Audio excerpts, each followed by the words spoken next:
He did a lot for everybody, man. Banks, Lamborghinis.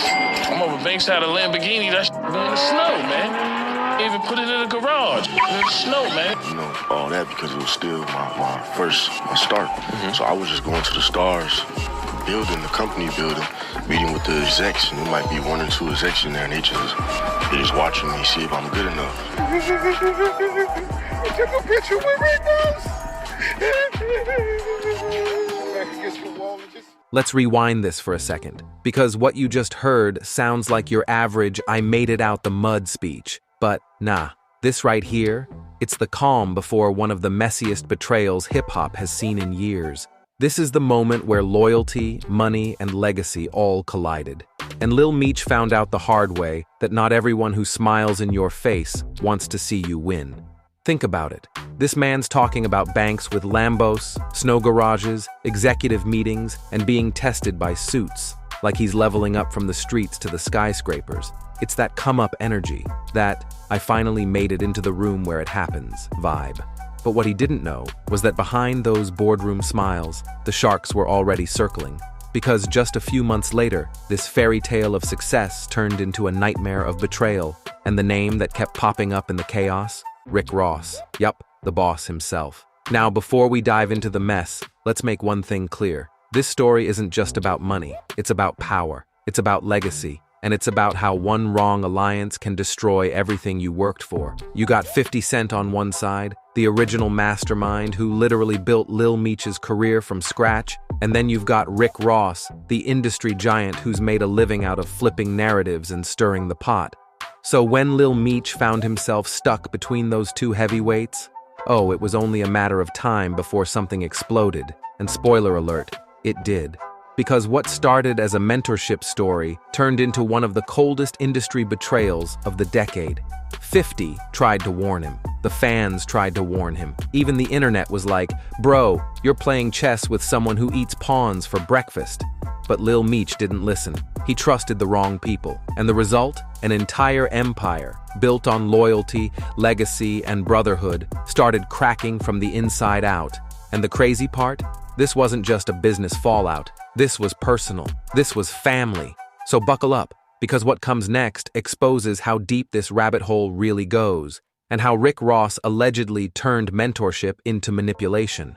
You're not ready for this next part. So look, I do want to do a BMF film because you've been entertained by a lackluster, small budget series. Now it's time to do a big budget film.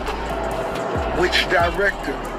Shout out to my homie F. Gary Gray, Antoine Foucault, what's up? Tarantino, it's a lot of legends. This is gonna be big, I can feel it. I'm just talking, And just like that, the mask started to slip. Lil Meech went from believing he had a mentor in his corner to realizing he might have just walked into a trap disguised as opportunity. You see, when Rick Ross first stepped into the picture, everyone, and I mean everyone, thought this was going to be legendary. The Boss teaming up with the son of Big Meech? That's legacy on top of legacy. That's history in motion. But behind the Instagram smiles and business meetings was a completely different story. Ross wasn't just mentoring, he was maneuvering. Because soon after that partnership began, whispers started flooding the industry. Deals were being made under BMF's name. But Lil Meech wasn't even in the room. Brand rights, show extensions, money flowing in directions that didn't make sense. And this is where things start to look real shady. Because if you remember, 50 Cent was the original driving force behind the BMF series. He gave Lil Meech the shot that turned him from a rapper's son into a certified TV star. So when Ross started creeping into that territory, you could almost hear the thunder rumbling in the distance. Fans started noticing too. They began connecting the dots. Why's Ross talking about BMF on his story? Why's Meech suddenly distant from 50? Why's Ross using that brand in his promo? It wasn't adding up, because when someone starts using your family's legacy as their marketing tool, it stops being business. It becomes personal. And that's when the tension officially hit the fan. 50 Cent, never one to keep quiet, fired the first warning shot. He went straight to social media, cryptic posts, subliminal messages, and a few that weren't so subliminal. One post said it all, greater than, "I tried to tell him, but you can't save everybody." Translation, he knew. He saw the play coming before it even unfolded, because 50's been in this game long enough to know, when it comes to Rick Ross, every move is strategic. Every collab comes with a cost. And for Lil Meech, that cost might have been the one thing his father built with his bare hands, the BMF name itself. Now, the internet's torn. Some say Ross was just trying to expand the brand and give Meech a bigger spotlight. Others say he was plotting a quiet takeover, using the BMF wave to ride into his own next chapter. But one thing's for sure, the streets are watching, and so is 50. Because when 50 Cent says, "I tried to tell him," it's never just a caption, it's a warning. And trust me, the next phase of this story, it's about to expose exactly what went down behind the scenes, and why Lil Meech's loyalty might have cost him everything. Stay locked, because the next clip, it's where things explode. He kind of broke the barrier between, the Atlanta, the dirty South country, you know what I'm saying, thing. So you know what, they really got some money down there. They really having fun down there. I want to go to Atlanta. That's the sound of someone caught in the middle of two titans, trying to defend himself while the walls close in. Because by this point, the tension between 50 Cent and Rick Ross wasn't just an industry rumor anymore, it was war. And Lil Meech? He was the one stuck right in the middle, the bridge that both sides were trying to control. You see, when 50 Cent feels betrayed, he doesn't do quiet phone calls or passive-aggressive tweets. Nah, he does public executions, full-on internet takedowns. So when he posted that message, "I tried to tell him," fans knew something serious was brewing behind the scenes. And just like that, the speculation exploded. Comments flooded in. 50 must have found out something big. Ross definitely overstepped. Meech messed with the wrong people. And within hours, the entire hip-hop blogosphere was lit up. Pages like Academics, The Shade Room, and Rap TV were all spinning their versions of the same question. Did Rick Ross betray Lil Meech? Now here's the twist that nobody saw coming. Receipts started surfacing. Contracts, licensing discussions, private calls that somehow leaked. And all of it pointed toward one thing. Ross might have been using BMF's name for personal branding without full clearance. That's when 50 jumped back in, doubling down, calling out what he called disrespect to the legacy. He even said, and I quote, "You can't play with family business when real names are attached." That line hit different, because if you know anything about 50 and Big Meech's connection, you know it's more than entertainment. It's loyalty, it's brotherhood. So for Ross to step into that territory, that's like walking into someone's house, rearranging the furniture and acting like you built it. And now, Lil Meech, the son of a legend, was standing there having to choose. Was he going to side with the man who built his acting career and protected his father's name? Or with the man who promised him bigger fame, flashier moves, and more exposure? That's not an easy decision, especially when both sides are watching your every move. But as the pressure mounted, one thing became clear. This wasn't just about a misunderstanding. This was about control.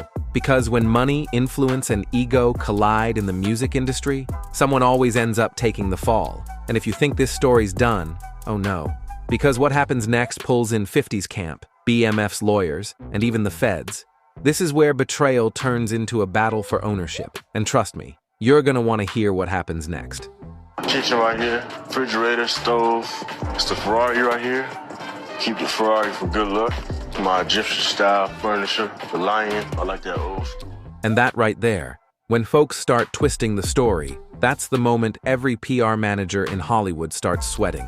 Because once a narrative hits the internet, it's like wildfire with Wi-Fi. You can't control it. You can't delete it. You can only pray you don't become the meme of the week. At this point, Rick Ross had officially entered damage control mode. His team started dropping cryptic posts. Real ones know what it is. Never bite the hand that feeds you. You know, the usual passive-aggressive influencer Bible verses. Meanwhile, 50 Cent? He wasn't backing down for a single second. He reposted fan comments that called Ross a fake boss. He dropped old interviews of Big Meech talking about loyalty. And then, just when you thought it couldn't get messier, boom. He reposted a photo of Lil Meech with the caption, "Don't let clowns rewrite your father's story." Instant explosion. Fans were eating it up. Reddit threads started breaking down timelines. TikToks popped up with dramatic music and captions like, "Rick Ross really tried to play Big Meech's son like that?" and "This is why you don't cross 50. Man's got power in his DNA." And you know what? They weren't wrong. Because behind the scenes, reports started surfacing that BMF's legal representatives, yeah, the actual organization, were reviewing the use of their name in Rick Ross's promotional materials. That's when things got serious. Like lawsuit-level serious. All that boss talk suddenly didn't sound so confident anymore. Ross stayed silent for a few days, which, in internet years, is basically an eternity. Fans started asking, is he scared or plotting? And then, in pure Ross fashion, he came back with a video surrounded by his cars and jewelry, laughing like nothing had happened. Because when in doubt, flex your way through the scandal. But here's the problem. That move backfired. Because instead of clearing his name, it just made people think he was mocking the whole situation, treating something sacred, like Big Meech's legacy, as a brand instead of a bond. Even hip-hop OGs began speaking out. One said, "You can't flash your way out of disrespect." And that's when 50 Cent dropped one more bomb, a cryptic caption that said, "We still got the paperwork." Oh yeah, that's when everybody stopped scrolling. Because if there's one thing you never want 50 to say, it's that he's got paperwork. And from here, the story doesn't just stay in the DMs or Instagram lives, it moves into lawyers, labels, and legacy control. So, if you thought this was just social media drama, nah, it's a full-blown war for the BMF crown. And trust me, the next part, it's where the truth finally hits daylight. And not everyone survives the fallout. Don't play with Wham. You know, Virgil on the phone. And there it is, the voice of a son stuck between legacy and survival. Lil Meech didn't sign up for this battlefield, but he became the emotional centerpiece of it all. Because when family loyalty meets industry politics, somebody always ends up bleeding, and not just metaphorically.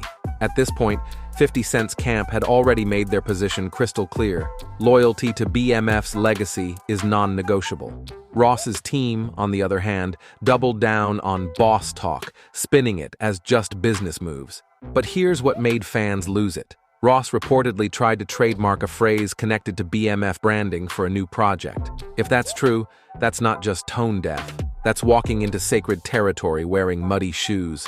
Meanwhile, Lil Meech kept posting neutral messages like, greater than "I'm focused on positivity" and "I'm not in no beef." But fans weren't buying it. The internet had already picked sides. Team Fifth flooded TikTok, remixing clips of 50's old interviews with captions like, "He warned him." # Team Ross fired back, calling 50 petty and obsessed with the past. It turned into a digital tug-of-war, not just over who was right, but over who really owned the culture. And honestly, that's the saddest part. Because what started as love for a legacy turned into clout for engagement. Everyone had a narrative to protect, a brand to defend, a screenshot to post. It's the modern hip-hop tragedy. Your father builds an empire in the streets, your mentor turns it into art, and then the next generation fights over who gets to tell the story. And just when people thought the situation would cool down, a new report dropped, suggesting that 50 Cent's legal team was exploring copyright filings linked to the original BMF brand name, effectively challenging Ross's use of it. So yeah, that's not over. Fans on X summed it up perfectly. When 50 says he's got receipts, he doesn't post screenshots, he posts lawsuits. And that's exactly where this saga stands, the calm before the next explosion. Because the music industry might forgive, but 50 Cent, he documents. So if Ross thought this was over, he might want to check his inbox, or the courtroom docket. Because the real story here isn't just about betrayal, it's about what happens when legacy becomes content, when loyalty becomes PR, and when truth gets filtered through the algorithm. Lil Meech stood at that crossroads where fame, family, and expectation collide. The world wanted a statement, a side, a soundbite they could repost, but silence became his weapon. Every post, every gesture, every studio sighting was dissected like evidence in a trial no one ever asked for. The legacy his father built wasn't supposed to be content, it was supposed to be history. Yet the algorithm demanded more, and the crowd kept chanting for drama. Behind the screens, executives whispered about image management and brand recovery. Publicists drafted clarity posts that would never see daylight. The tension wasn't just between Ross and 50 anymore. It had spread into the industry itself. Labels debated loyalty clauses, podcasts turned into investigative panels. What had started as a few words online was now shaping contracts, friendships, and even release dates. 50 Cent, ever the strategist, stayed calm on the surface. His silence wasn't weakness, it was the pause before the next move. Every fan knew that when 50 goes quiet, he's planning something big, a documentary, a legal blow, or a cultural statement that redefines the narrative. Ross kept flexing through it, building a wall of luxury around himself, pretending none of it touched him, but the cracks were visible. The laughter looked forced, the captions shorter, the filters heavier. Lil Meech began choosing his words with surgical precision. He talked about peace, focus, and growth, but the undertone was fatigue. It's exhausting trying to protect a legacy that everyone else profits from. The streets still whispered Big Meech's name like folklore. The corporations spoke it like a trademark. And caught between both worlds was the son who never asked to be the spokesperson for either. As weeks passed, fans started realizing this wasn't just another beef. It was a mirror of hip-hop itself. The culture built on loyalty had become one driven by monetized betrayal. Reaction channels, gossip blogs, and think pieces debated whether the old codes still mattered. Did respect still exist when clout paid better? The comment sections became confession booths, where fans wrote essays about authenticity while streaming the same drama they claimed to hate. Then came the leaks. Not new evidence, but old footage. Behind-the-scenes moments from the BMF set, private conversations turned into TikTok edits with captions that twisted intentions. Even harmless laughs were turned into proof of alliances. Everyone was watching, waiting for the next gotcha moment. And through it all, the only real emotion visible was exhaustion. Industry insiders started to notice that Lil Meech wasn't just distancing himself from the feud, he was rewriting his identity in real time. No longer just Big Meech's son, but a young actor carving out his own path in Hollywood, learning that every friendship in fame has an expiration date, every call recorded, every DM screenshot waiting to be leaked. It's the tax of visibility. Meanwhile, the rumor mills churned that 50's production company was finalizing rights to extend the BMF franchise, ensuring the story stayed in his hands. Ross, always the entrepreneur, teased a new project celebrating boss culture, a phrase that felt like a wink and a warning at once. The two weren't just artists anymore. They were businessmen fighting for narrative ownership. The irony? Both claimed to do it out of love for the same man, Big Meech. But love in the spotlight comes with receipts, contracts, and copyright claims. What used to be brotherhood turned into branding. As months rolled by, the energy shifted from outrage to reflection. Comment sections began asking deeper questions. How do you honor legacy without commercializing it? Can hip-hop still separate respect from revenue? The answers never came, but the conversation refused to die. Lil Meech began moving quieter. No more reactive posts, no cryptic quotes, just work, new scripts, new appearances, silent discipline. The best response to noise was progress. Each move became a subtle message. You can't twist what you can't access. It was the digital version of closing the door gently instead of slamming it. Fans started seeing the maturity in that. They began to realize that sometimes walking away is the loudest statement you can make. The clips of him staying calm while the internet burned became motivational edits. Protect your peace became the comment everyone agreed on. For once, the internet learned to respect silence. Ross's circle tried to rebrand the controversy into momentum.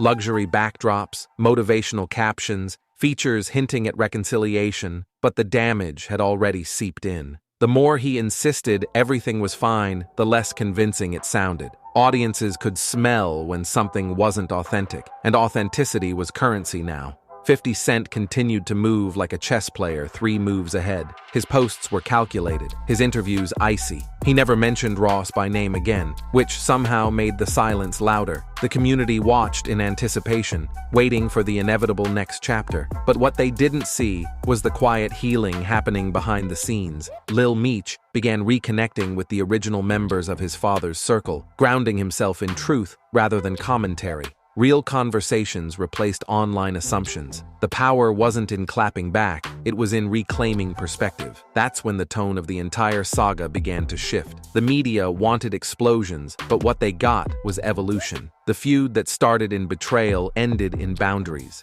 Everyone learned something. That fame without foundation collapses fast, and that legacy, when sold too many times, loses its soul.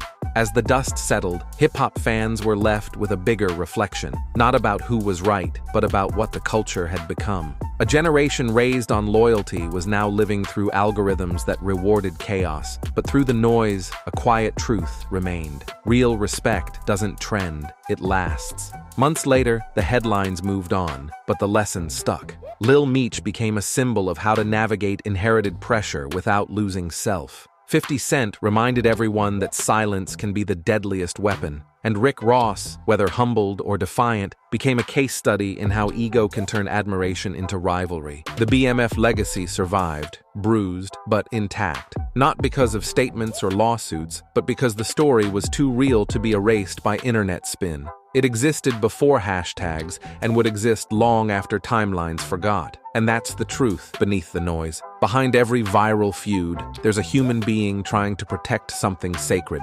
Sometimes it's reputation, sometimes it's respect, sometimes it's peace of mind. In this case, it was all three. So the next time a headline screams betrayal, remember, you're only seeing the surface. The real story lives in the quiet moments, the unread messages, the decisions made when nobody's watching. And maybe that's the message Lil Meech left us with. Protect what's yours, even if it means standing alone. So what do you think? Was this just business as usual, or did the culture lose a piece of its soul somewhere in the noise? Don't forget to like, subscribe, and turn on notifications. There's always another story waiting to unfold. And don't go anywhere. Click the next video you see on your screen for even more juicy celebrity chaos, betrayals, and stories Hollywood doesn't want you to know. See you in the next one.